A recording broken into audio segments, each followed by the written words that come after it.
Somnath sports club हो महाशिवरात्री मोठ्या धूमधडाक्यान करता.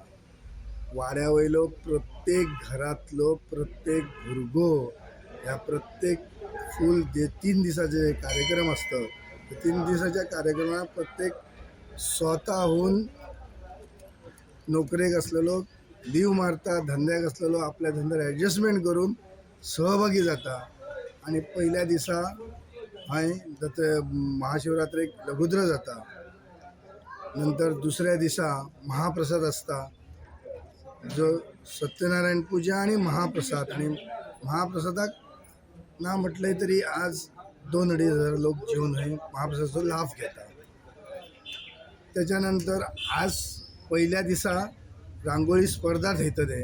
रांगोळी स्पर्धा ओपन असता आणि ओपन ना म्हटलं तरी 25-30 लोक सहभागी जातात, पार्टिसिपंट स्पर्धा घेतात. त्याप्रमाणे दुसऱ्या दिवसा महाप्रसाद झालं का संध्याकाळी दीप प्रज्वलन जाऊन त्यांचे fancy dance competition, dance competition असे अनेक प्रोग्राम जातात. त्याच्यानंतर दुसऱ्या दिवसाच म्हाका दिसता आमचा भजनाचो कार्यक्रम असता. तो म्हाका दिसता पहिली असता, नंतर हे असता. आणि नंतर दशावतारी नाट्यप्रयोग असता. सो अशा पद्धतीन 3 दिवस भव्य असे कार्यक्रम, लोकांची भाविकांची उपस्थिती. परत तिसरे दीस ह्या फावटी भजनाचो कार्यक्रम थेयला. वाड्यावरचे सगळे भुरगे, प्रत्येक घरातले भुरगे हुडहुडीन काम करूंक लागले असे की बाबा आम्ही काय करूया, चल स्पर्धा भरूया, चल भजन करूया. आणि जाय उत्सव समजाचो केव्हाच कमी जाऊ ना.